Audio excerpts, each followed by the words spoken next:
All right, everybody, thank you for coming to our second FMA meeting of the semester. We're just going to jump right in.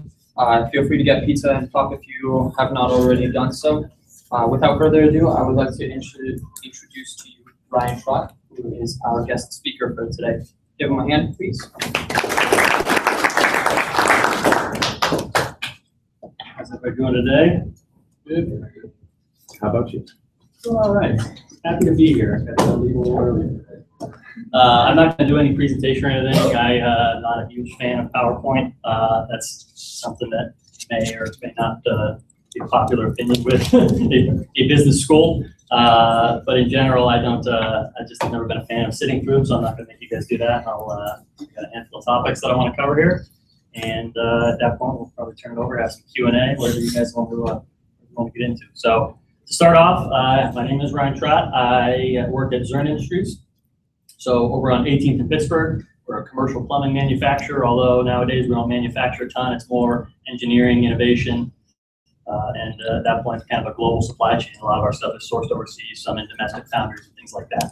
So I've been there since May of 2011.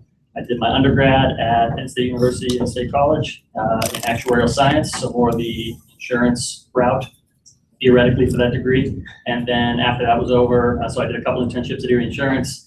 After undergrad, decided I wanted to go back and do my MBA right away. That's how I ended up at Barron. I'm originally from Erie, so it made sense to kind of come back here, do the one-year program, since I already had a business degree. It's where I met your friend Phil over there. So we went through the program together and graduated in 2010, I think. So my first job after the MBA program, I went right into Zurn. So I've been there for 6.5 years. Started off as a sales analyst. So that was supporting the sales team, doing some template modification, things like that, and kind of just any ad hoc things along the way that the sales team needed. 3.5 years ago, roughly, we consolidated some different functional leadership things, moved it over to a commercial finance team. So a finance team that focused more on the sales side of things. We split it into commercial finance and operational finance. Obviously, that side would be more tied into the operations of things. So inventory and overhead and some other things like that, where the commercial side is focusing more on your top line sales, initial revenue in the door. You're going to look at commissions, rebates, cash discounts, bill freight, things like that. So just the top end, which for anybody that's taken a lot of finance classes, I'm sure you're familiar with all of that stuff there. So at that point, moved over to the finance group, moved up into a commercial finance manager role. I've been in that for about 2.5 years now. So I have a couple of analysts working for me and supporting the other things we do, strategic planning, still supporting the sales team from the commercial side, but finance focused. A lot of forecasting that goes on with that, a lot of continuous improvement and things like that are still going on with it. So that's kind of where I came from, where I am now, and so overall, this is a finance-oriented group. But the way I described it, I think I probably described it to Phil the same way. I am not specifically a finance guy. I'm a guy that's currently in finance, though, and quite frankly, within the next 2 or 3 weeks, there's a decent chance I'm going to be in an IT position at Zurn. So I'm kind of bouncing around to a bunch of different things. So that kind of brings me to the first point that I would say, as far as I'm going to keep this more of a, in general, upfront jobs once you guys start a career, things to think about there, just some tips I would have along the way, cover a broad range of things, some of the things I think that would help out, skills to have, some things to keep in mind as you move forward here. So the first one is to realize that you could end up anywhere, doing anything. Obviously, the degree you get is going to be a big part of how you land your first job. At that point, it's all a matter of, do you enjoy the organization you work for? Are there other opportunities in there? Are you in the right path? So myself, I started off on the insurance path, did a couple of internships, realized it wasn't necessarily what I wanted to be in.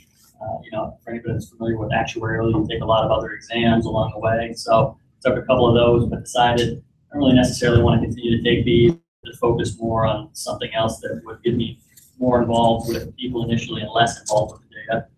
So at Zurn, that was kind of what I found, working with sales guys.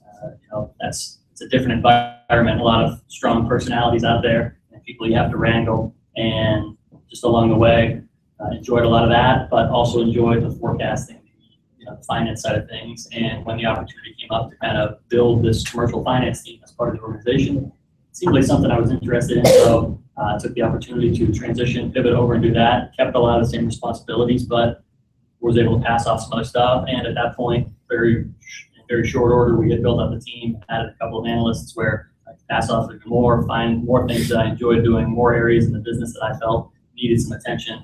And from the finance side, you in general will have a pretty long leash because specific responsibility-wise, you necessarily don't have it. It's what they would call a business non-value add piece of the organization, which can hurt when you hear it that way. But you have the opportunity to work with other parts of the business and to help them create more value.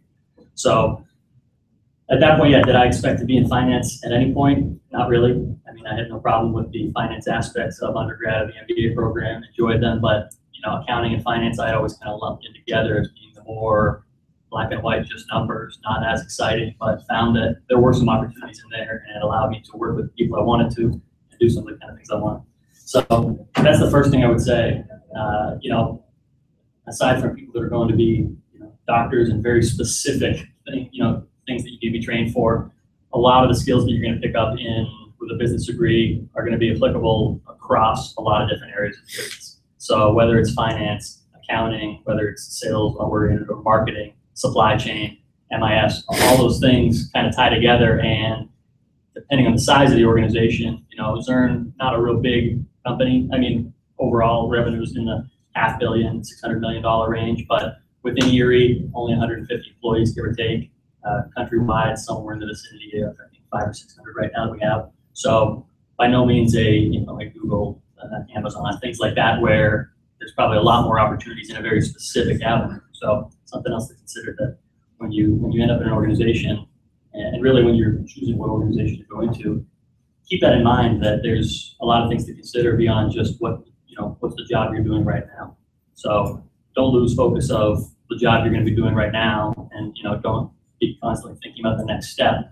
But be cognizant of the fact that there are going to be other avenues that you go throughout there, and it's a real good thing to keep that in mind all the time. I think one thing that I would go back and tell myself 6 years ago would be to basically just that. So to keep in mind that you always want to be cognizant of what you're doing right now and what you want to be doing. Don't rush the process, but be aware of it, I guess is the kind of the conclusion I would say on that. So yeah, just be aware that, whatever you get into, it has the opportunity to go other places. So don't take a look at each individual opportunity as just that. Look at the organization as a whole. Talk to other people that you may know that work at places like that, and see what kind of opportunities could arise down the line. And consider all that together, because sometimes it might be better to take a job that you don't necessarily want as much if you know that there's some avenue that you really think is out there, and if you can go in there and prove yourself, it's something that you could get yourself into in short order.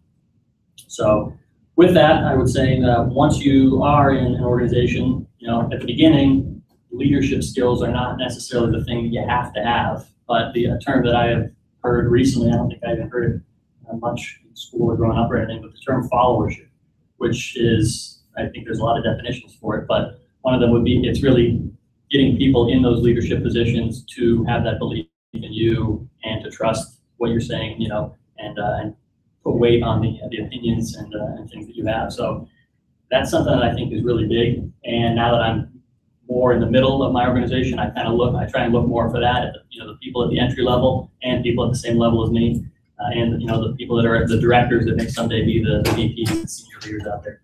I try and look for, not only are they solid leaders, but are they solid followers at the level they should be? Because you're going to find people that at a director level may behave more like they are above that and don't necessarily communicate and operate with the people that should be their partners. So it goes in both directions, I guess is what I'm trying to say there. So the followership aspect of things is the one that you can really work on in the beginning. So it's, knowing your stuff, what you're talking about, having confidence in that, and, being respectful. So obviously not trying to go in there and be devil's advocate on everything and shoot down all ideas you hear in all directions. But be aware that carrying yourself and knowing what you're talking about is a good opportunity to get those people to the top that they're making the important decisions. You can really help them by really knowing the stuff down at the granular level and saving them time and energy and ultimately money. So, and people bring people along with them that make them look better as well. So there's always, I think some people have the fear that anything in the business world is real cutthroat. You see it on TV a lot. Lawyers, everybody's trying to make partner. That's not really the atmosphere, at least that I've experienced in a couple of organizations that I worked in, whether it was internships or a full-time position. It is more of a collaborative community thing. People want other people to succeed. You should want the person next to you at the same level to succeed, because if you feel you're on the same level as them and they get a promotion into the same or a different department, well, that's all the more reason that you can compare yourself to them and set yourself up for that same kind of career path. So I think early on, a lot of people, myself included, think that it's, there's a competition there and you should be upset when you find out someone else makes more money than you. Hardly the case. The more money somebody will pay you to do a lower job, and the more money they'll pay somebody else, is all the more you can get along your career progression. So whether it's a raise in your current position, a promotion, moving to something else. So keep that kind of stuff in mind. That I think there's a lot of common misconceptions out there, and some of those would be some of the ones that I think I subscribed to back in the day, but I found in my short time out there in the workforce that are not necessarily the case. So pivoting from that, managing expectations, I think, is another very key thing to consider. I read somewhere that the formula for happiness is expectations minus reality. So, or reality minus expectations, I guess is what it would be, yeah, that way. So if your expectations are really high and you don't end up meeting those, you're going to be disappointed. If your expectations are too low, anything's going to seem like a success, but that's probably not a good path to go down. But to have reasonable expectations that you're managing is really that sweet spot you want to get into. So know what you're capable of, know what you can be capable of. Make sure you communicate that with the people who have the power to advance you within the organization, and keep that in mind as you're moving along. And not only just managing expectations for your development, when things are expected of you, be prepared to manage others' expectations, whether it's meeting a deadline or if you plan to do something else with your career or you're talking to somebody else, be prepared to manage that. So if you keep people in the loop on things, there's far less likelihood that there's going to be anybody that's upset on the tail end. If you're going to miss a deadline, I'd rather know 2 weeks in advance than 20 minutes in advance. If I wasn't going to get here till 5:15, I probably should have told Phil about that by 3 and not 4:30, so that people have time to adjust. So that would be the just initial kind of overarching concepts that I would say, things to keep in mind when you're out there looking for a job, when you get into that first job. Once you're in there, and after a handful of years, at that point, that's where I am, so I don't have any more advice for you on that side of things. I'll come back in 5 years. You guys can keep in touch with Phil and see when the next one of these come around. So as far as skills and just general things that I would recommend if you're going into the business realm, a lot of entry-level positions are going to be deemed some sort of analyst, inventory analyst, accounting analyst, they do like a financial analyst, sales analyst. That's what a lot of our titles are. Analyst 1, you move into an analyst 2, senior analyst. What I can recommend for that is, number one, first and foremost, I guess your ability to critically think is first and foremost something that you want to develop. But the supporting tool for that, at least in today's world, everybody uses Microsoft Excel. The first thing I'm looking for when I interview an entry-level person is their ability to speak to using that in the past and to give any specific examples, whether it's a college project you worked on, whether it's something you do on your own, if you manage your own finances or fantasy football lineup, whatever you do, develop that skill set. There's a handful of things you can learn out there that will separate the top 10 or 15% from the rest. So the VLOOKUP is the number one thing that I think is out there. Anybody that can manage a VLOOKUP in Excel and bring that up on their own is someone that I'm at least going to give a second look to.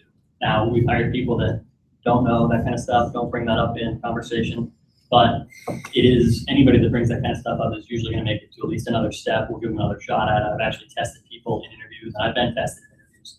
So VLOOKUPs, some ifs that, if you go out and look at, I'm sure there's plenty of websites out there that show you the top 10 or 15 things to know in there. And it's tough to just go out and read about that kind of stuff, though. I've taken the MIS and comp sci classes at Penn State. where you go through a book and they show you how to do something manually, and then they go back and show you how to do it faster. I never learned a ton during those because I wanted to be more project oriented. We get to that at the end. So is everybody in here at the undergraduate level in the MBA already? Where are we? Undergrad. Undergrad? Okay. So I know that Dr. Brown Chuck Brown in the accounting class, in the MBA class at least, there's a project in Excel where it's more of a hands-on. It gives you an opportunity to do stuff. If you haven't had any of those yet, I would recommend, you don't have Excel or some similar program on your computer already, get it and find a reason to use it, whether it's balancing your checkbook and, like I said, doing anything. Find reasons to use it, because the more you find reasons to use it, you'll find ways to improve it. And you'll find more ways to improve it. You'll come up with other tricks. If you can go in on day one and talk eloquently about how to use Microsoft Excel and your critical thinking abilities and things like that, it's going to set you to the top of most packs at the analyst level. So again, unless you're in a specific career path or have something already, I really think that is one of the big differentiators. The things that I would say, for me at least, is the most telling of somebody that really knows what they're talking about. Everybody can talk about, the activities that they participated in and positions that they held, and you can say, where do you see yourself in 3 to 5 years?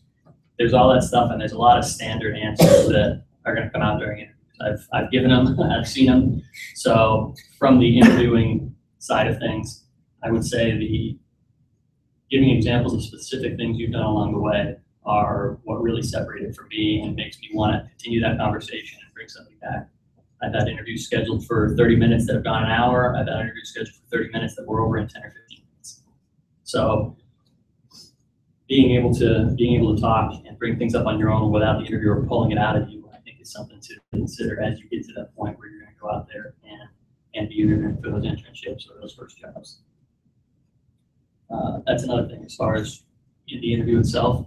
I highly recommend having questions, but not necessarily specific to the organization, but have yourself a list of questions that you want to ask, and not the softball stuff like whether it's how much vacation or how much goes into your 401k, that kind of thing. Have questions about the organization, how much work cross-functionally is going to happen. Is finance working with operations? Is the sales team working with product management and the engineering and innovation group together? Ask some of those things and kind of frame up that you have an interest in things, and maybe it's something that pertains to how you want to progress. So you can say, hey, I've been kind of back and forth between these two things. I'd love it for an opportunity where I could work in the marketing space, but have a close connection with the engineering. So have those questions prepared, because I've had a lot of situations where somebody comes in for an interview and we get through all the things I want to know. I've checked off all the boxes on their resume and all the things that I know I need out of the skill set. And I say, all right, well, do you have any questions? And their answer is no. I got nothing left at that point. And it's really tough to move on when I've blocked off, whether it be 15 or 20 minutes to let the conversation continue, and I get nothing, and it's stonewalled. As much as, maybe not as much, but a big part of the equation is not only the skill set you have and the training and the education, but it's who you are and are you able to hold that conversation? Are you going to be somebody that I want to work with? That's going to be a big part of it as well. So if you can have that conversation, I think the best interviews I've ever been a part of on either side were the ones that were the most conversational. So don't go in there super nervous. It's a job. There will be other jobs. Jobs are out there, contrary to popular belief. So be fluid. Enjoy yourself. You're meeting somebody new. Have that conversation. Let things flow. Again, be professional and respectful, but treat it as a conversation. Just back and forth. You're just back and forth talking with somebody, and see how things go there. So the people that feel looser and more comfortable in there, that confidence, I think, lends itself to somebody that you can trust to be, working alongside with, or whatever capacity it's going to be.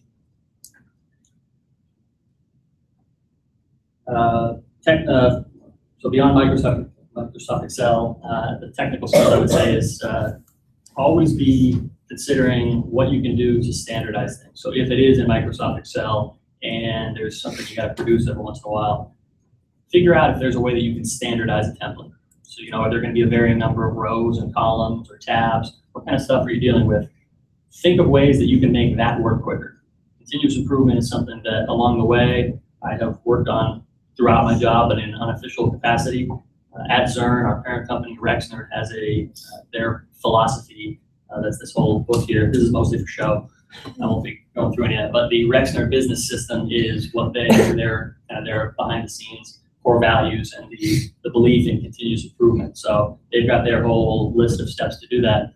And it's one of those things that it doesn't just apply when you have specific events. I don't know if you guys know that the term Kaizen is everywhere in some places. So the Japanese word, I think, for improvement, basically. So Kaizen events are a thing that organizations love to have. And that's not the only time you should be focused on continuous improvement. And that's something that I've tried to instill in myself and people that have worked with me. That if you're always looking for ways to continuously improve, you're always making more time for yourself to do other things. When you have a list of tasks in front of you, the moment those tasks are done, what do you do with your time? Well, depending on the manager and depending on your track record for completing those things, I know personally when someone who works for me gets everything on their list done, I tell them go find something new. Right now, I don't have something for you. Sometimes I will, but right now I don't have anything for you. Go out and do whatever else you want. I mean, you be here working, but go out and find something new. Maybe you'll find something and take a look into something that you're curious about that nobody else has seen before. Maybe you'll find a way to improve our inventory levels so to where we balance things out and we never run out of anything and we have just enough of everything else. So maybe you'll find something else, but all that's going to do is make you more well-rounded, more trusted. I describe it as having a long leash. So along the way, continuously improving things by standardizing templates and looking into, I was never a coder in the background, but between Google and between Google and imagination, you can come up with a lot of ways to improve some things. So I've taken processes that took a day worth of my time when I first started. Within a couple of months, had them down to, I think one was about 25 minutes. It's an extra day that I got back every month, and I got to go do some new stuff. Because of that, they gave me a little bit longer of a leash.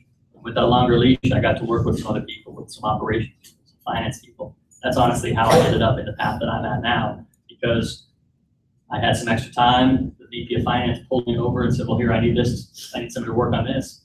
Found somebody new that I developed some followership with. And 18 months after that, when they had a new position, a new department they were building, they brought me over to that, and that's where I moved up for that first time. So things to consider that if you pick up things along the way, your learning doesn't stop here. I don't think anybody would think that your learning stops here, but once you get to that point where you have standard things on your plate, figure out a way to make it faster, and you'd be surprised what's really out there. And a lot of times, the issue is not that people are incapable of making things faster; it's that they just haven't thought about it. I've had people in varying levels, from administrative to analyst to manager and supervisor or director, that when I've seen something they worked on and started talking about it a little bit and said, well, hey, you could probably streamline this in some capacity. They said, I never even really thought about it. This was just a thing that takes 2 hours of my week. I had someone that it took half of their day every single day. We knocked it down to an hour. I mean, it took a little while. So at first you're working extra to get those things done, but after that was done, she had 3 hours a day back every single day. So you're talking, 750 hours. 750 hours a year is not a bad amount of time to get back. 31 days nonstop if you didn't sleep. So consider those things, that sometimes putting that investment on the front end is going to pay off so much at the back end that it is worthwhile. And you might not, that might be something you have to spend your own time on. I know I spent, some nights and weekends plugging away at some stuff, but it paid off tenfold in the amount of time, and it was absolutely worth it because it also saved me from a lot of frustration. So unless you're somebody that wants to just do tedious key presses over and over, a lot of those things you can cut out if you really just have, like I said, the imagination to go out there and say, hey, I think this could be done better. Either find out for yourself how it can be done better, or go ask somebody else that knows how to do it better. When I first started, there were things that I was still picking up in Excel. Went and asked the guy that knew the most out of it in the accounting department. We had no connection to each other, but I knew he was the guy. He was willing to take some time with me, and together I was able to pull some things off. And since then, I've helped him with some other things that I picked up along the way. So communicate with other people around you, whether it's at the same level, a level above, level below, because cumulatively there's more stuff than you're ever going to know how to do in all programs that are out there. So not just Excel or Visual Basic. Program we use, Exacta, a Microsoft program for our data entry. Our sales reps use that program. There's SAP and Oracle and everything else. You're never going to know all the things in all packages. So utilize what you have around you. Utilize, search engines and whatnot, but realize that there's always things that can be done to improve. Generally, you're going to approach a point of diminishing returns, but on the front end, there's a lot of time that can be saved with very little initial effort, and the break-even point on that can be pretty quick. So, more specifically in the finance accounting realm, things are going to need to be 100% accurate or very, very close. So in certain things, you don't need to, close enough is going to be good. It's, you'll hear, don't let perfect get in the way of good. Get a process together that's enough to get you to okay, and then move on with it. We don't need to sand off all the rough edges. We can just, we can chip away at this block and we can move on. But depending on the area, it's like I said, accounting, finance are going to be specific areas where you do need to be 100% accurate. And part of getting to 100% accurate is knowing when you get a finished product, well, what should the answer be? So there's got to be another way around it. Find another way to figure out what that truth should be. And what I have done, there's always multiple sources of things, but the two have to end up matching up. So if they don't, one of them has to be wrong. So find out what the truth is, or what you think the truth is. This would be the equivalent of, in a math class, looking in the back of the book, seeing the answer. Now, the professors let you just write down the final answer? No, you got to show your work along the way. So this would be the equivalent of, you find the answer and say, okay, well, I know that's it. Now, why doesn't my answer equal that answer? And the best way to get down to that is to get more and more granular. If at the end of the day, I know that Zern's revenue needs to be X in our forecast, and I'm coming up with Y. All right, well, what number is wrong in there? Well, first we break it down. We have 4 business units: our drainage, our water regulation, our faucets and flush valves, and our radiant heating. I'll take a look at those 4. Hopefully only one of those 4 is wrong. If all 4 are wrong, you probably got a bigger issue. But if only one of those 4 is wrong, all right, I'm gonna go after that. And I break that down to a regional level. Once you get to a region that's wrong, you break that down to a rep level. At the reps, you break it down to customers, and then to product subgroups, and to product lines. You can get things down to a more and more and more granular level, and eventually you're gonna find the issue. And then hopefully you're gonna find out how to not let that issue happen. Although sometimes it'll be, sometimes it may not be an error you made. It could be an error in the raw data itself. It could be an error somebody else made that you might be able to catch. So data validation on the front end of things, again, as far as getting that initial internship, getting that first job, I think that's a skill set that goes very underappreciated, and also something that is very scarce out there. I know a lot of people that have worked with the vast majority on the front end of working with them don't know how to take it down to that level. So, and that's a big part of understanding the data that you're working with, understanding who you can go to and ask for help, and then just diving into it. So the ability to analyze data and find those issues and really get down to the root cause of why 2 things might not match up is a very, very powerful skill set. And that'll work the whole way up through things. Because I know there are people that are VP right now of the finance group. He can still spot this to this day because he's so familiar with the data, having worked at Zern and Rexner for 15 or 16 years now.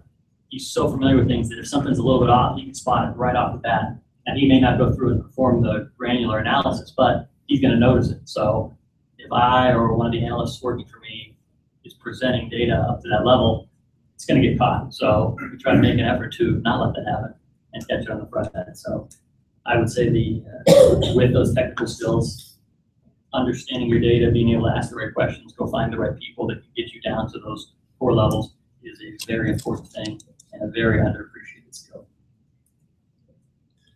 A big part of what has gotten me to where I am now is specifically tied to forecasting within our organization. We had forecasting, the threshold for what was deemed acceptable was 80% accuracy, which in a $500 million a year company would mean that over the grand scheme of things, it could be off by 100 million.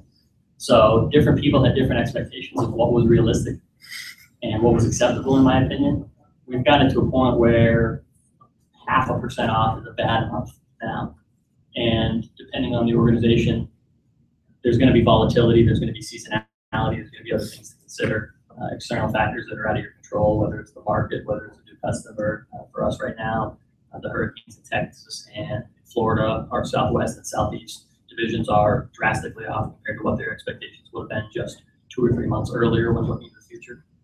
But depending on what your role is, a lot of roles on the front end will involve some sort of forecasting, whether it's revenue or if it's commission percentages or the amount of rebates you're going to pay out to customers or contractors or sales reps or whoever it is. Some level of predicting the future is going to be a part of a lot of those jobs.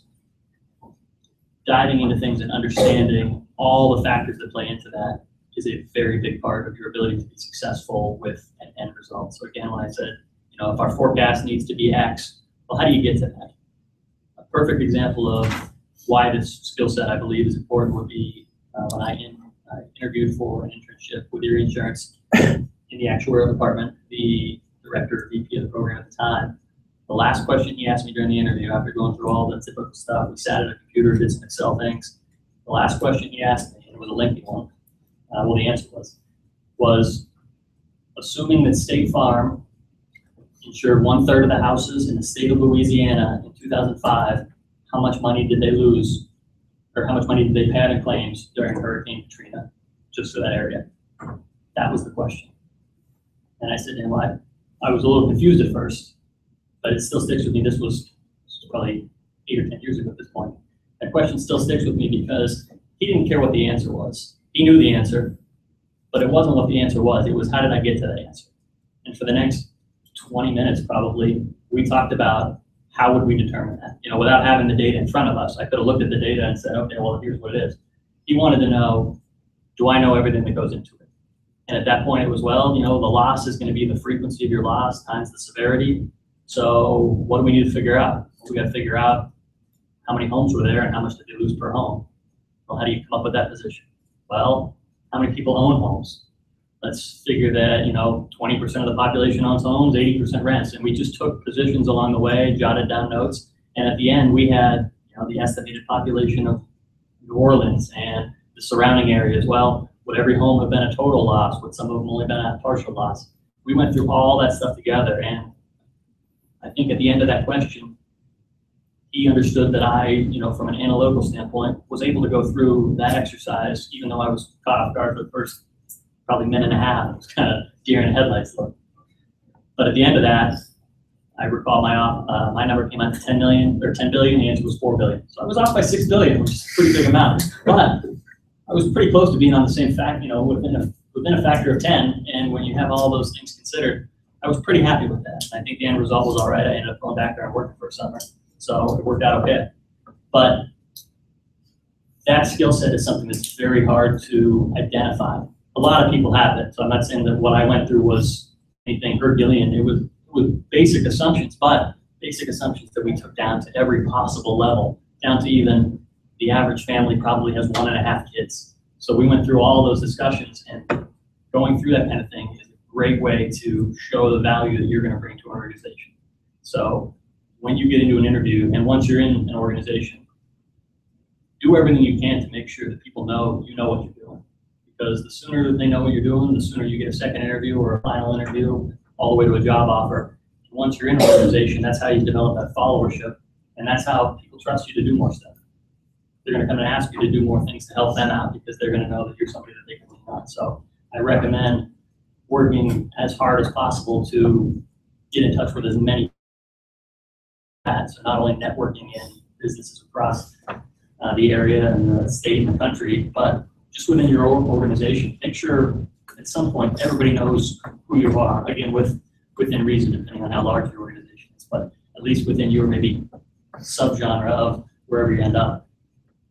Make that value known, because I can think of right now, if we had a draft for people that I had to pick for a new team, regardless of the role they're in right now, I would pick people. I'd pick some people outside of finance before I pick the people that are within the organization. I pick some of them, but there are people that I know have nothing to do with what we're specifically working on right now. But I go grab that person because they're a high value asset, and that, like I said, that would be my draft pick out there if I had to build a new team. So we've covered most of that stuff. So yeah, forecasting in general. So the example of the insurance industry. So how does that apply at other places? Well, in manufacturing, it's going to be how much product you have, what are your consumers buying, when are they buying it? So for us, we obviously have seasonality, and it's different for every product. We sell trench drainage. goes in for like parking lots and airport runways and things like that. When the ground is frozen, you can't put trench drainage because you can't get into the ground. It's not worth the hassle of trying to dig up frozen ground. So everything in the north drops off drastically from December, January, February. That factors into our ability to forecast. You want to look at things year over year and say, well, this year there was a hurricane. All right, so Texas, the Houston area, the South Florida area, those two areas are going to struggle mightily with sales. Next year, though, when we get to August and September, probably into October at least, year over year sales are probably going to jump at those places. Sales themselves aren't going to jump, but the jumping off point is going to go way down. So it's the comparison of where are we now and where were we at the time? Where were we 2 years ago, 3 years ago? Considering all those factors together and understanding what all plays into this. So you'll find that historical trend that's out there, but you need to identify your anomalies along the way. And that again plays into the whole idea of data validation, understanding things down to the granular level. When you're in that analyst role, even in a manager role, the granular data is still very, very important. You're going to be doing very tactical work. You're not going to be just at the strategic level making those high-level decisions and having other people go out and do it. So the more you understand about all those factors that are in play is going to be very big.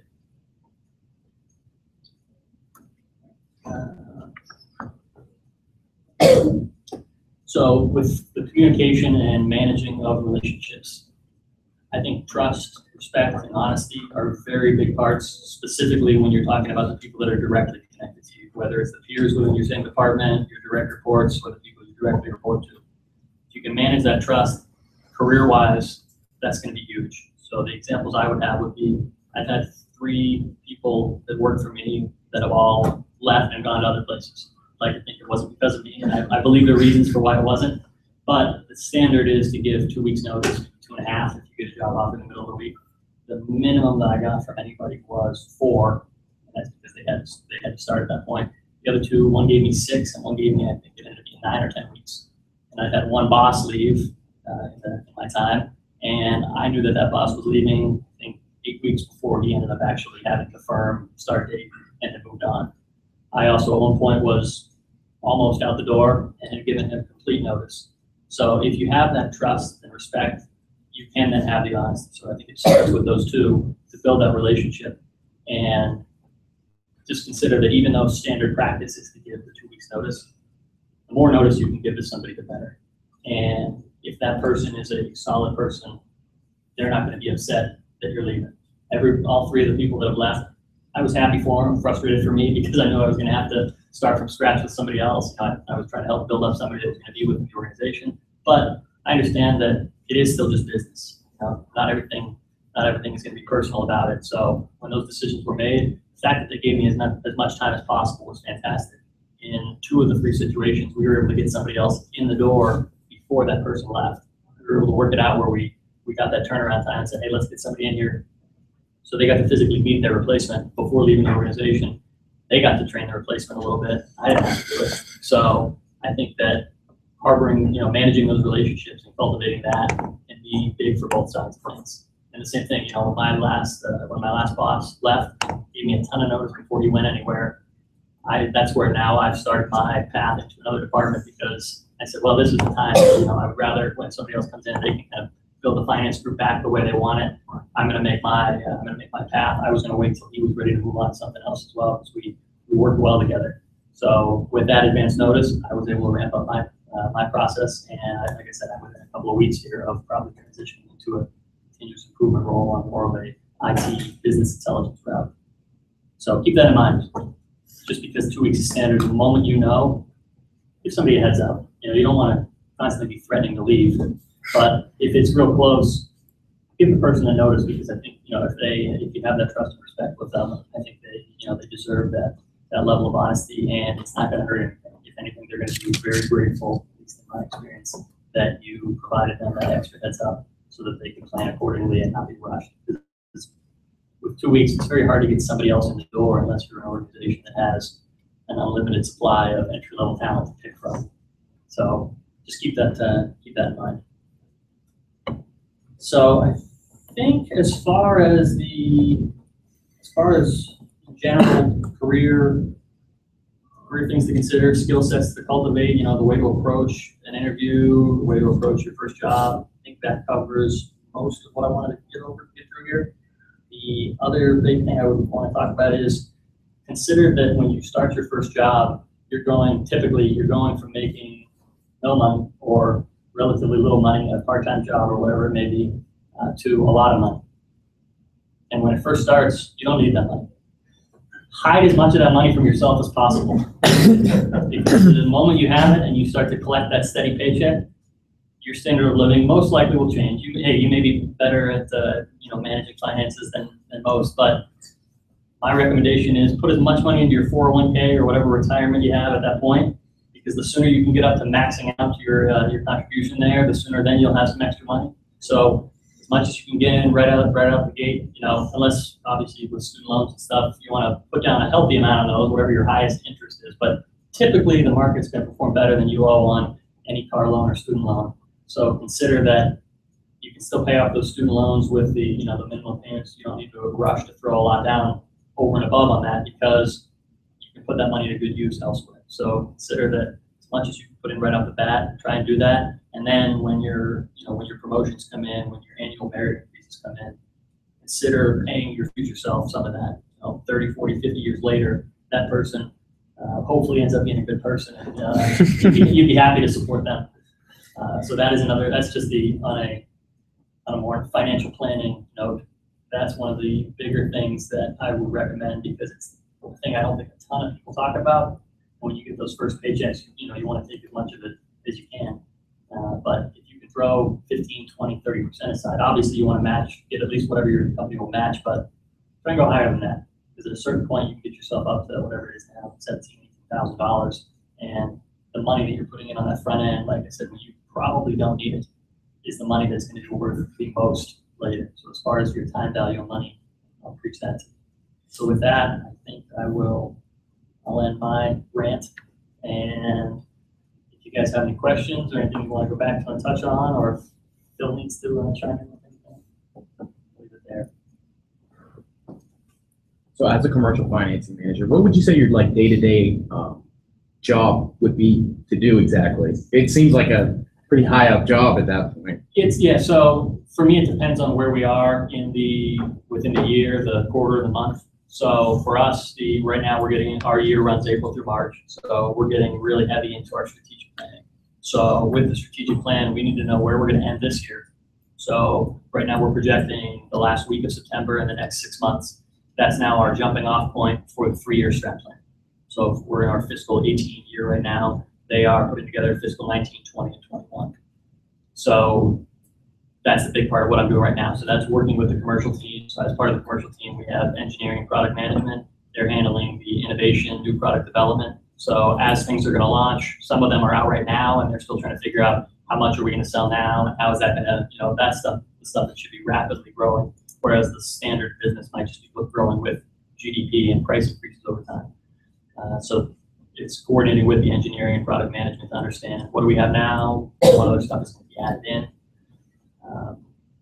And then there's other aspects of that. So there's the market growth. So we have somebody that does market growth analysis. We're figuring out, well, how much is the market going to grow over time, region by region, business unit by business unit, because they're drastically different. They're not all very closely related with their trends. There's the price increases. So over time, prices go up. So we have a global pricing manager who handles that. So it's coordinating with him, getting that feedback. There is the share gains. So new product development is a big part of share gain. Whether there's going to be an acquisition that's happening or some new market we're going into that's kind of part of new product development. So managing that's a big part of it really ends up being the back half of the year, but we just started picking that up right now.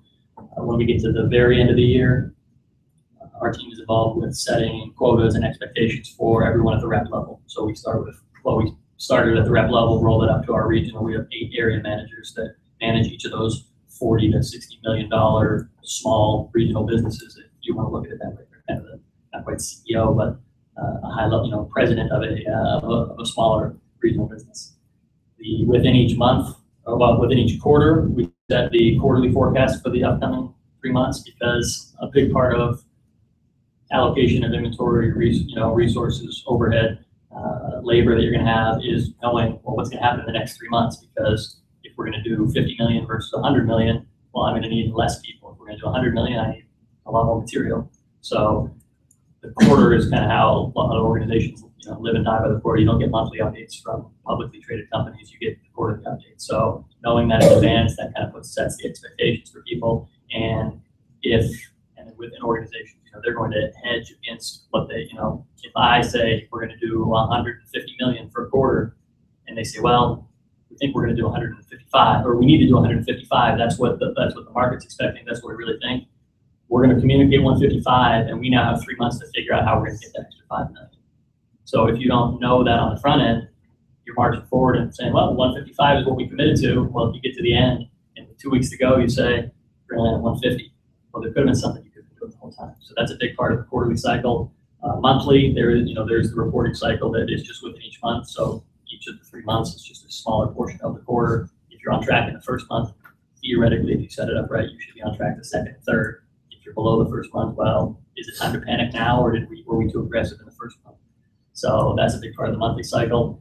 And then in general, for me, the continuous improvement side of things, I work with our customer care team on our reps put in list pricing on a lot of things. So like Kohl's, for anybody that shops at Kohl's, a $200 shirt that you get for 15 bucks because it's 90 whatever % off, we're the same way. We have $1,000 drains that we sell for $80. But some reps will enter them at $1,000. We gotta find that. So that's one of the projects we're working on, trying to get an entry level person at a rep who probably doesn't make much money and doesn't really care. But that's just their little job.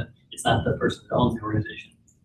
They're gonna make mistakes. We try to catch those on the front end, because if we catch them on the back end, we need to refund money. It takes more of our credit team's time. So that's an example of a continuous improvement project that I'm working on currently. So there's a lot of things, and I think most roles have your yearly, quarterly, monthly cycles, and then there will be the second and third week of a month is when that's when I say I get my work done. The other 2 weeks is more stuff that I have to do, not stuff that I want to do, but it's probably the stuff that supports the standard business.